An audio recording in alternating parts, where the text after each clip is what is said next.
নেহা, তুমি? হ্যাঁ আমি। তোমার গহনাগুলো, আমার গহনা তুমি?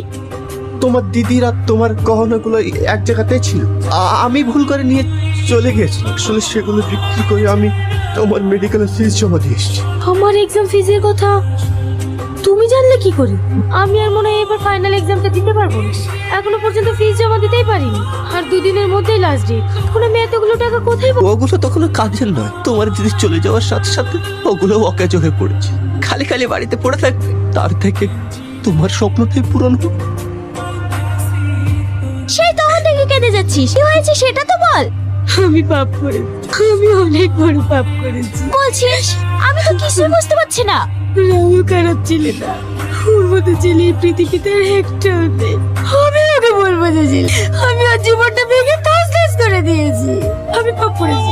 আমার মতো মেয়ের এই পৃথিবীতে বেঁচে থাকার কোনো অধিকার নেই। আর রাহুলের যা কিছু হয়েছে সব কিছুর জন্য আমি দায়ী।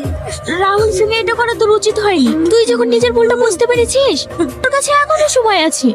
তুই রাহুলের কাছে গিয়ে ক্ষমা চেয়ে নতুন করে শুরু কর। আমাকে কিছু একটা করতেই হবে। স্নেহা, আমি রাহুলের বন্ধু। তোমার বাড়িতে যাচ্ছিলাম, এটা রাহুল তোমাকে দিয়েছে। ডিভোর্স পেপারটা পেয়ে খুশি তো? তোমাকে আমি বলেছিলাম না, একদিন আমি সব দোষ নিজের ঘাড়ে নিয়ে তোমাকে আমি মুক্ত করে দেব। আজ থেকে তুমি মুক্ত।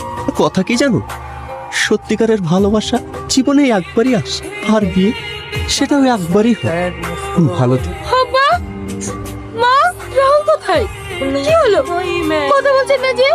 তুমি চলে যাওয়ার পর ওকে এই বাড়ি থেকে বের করে দিয়েছি। অনেক বড় ভুল করেছে।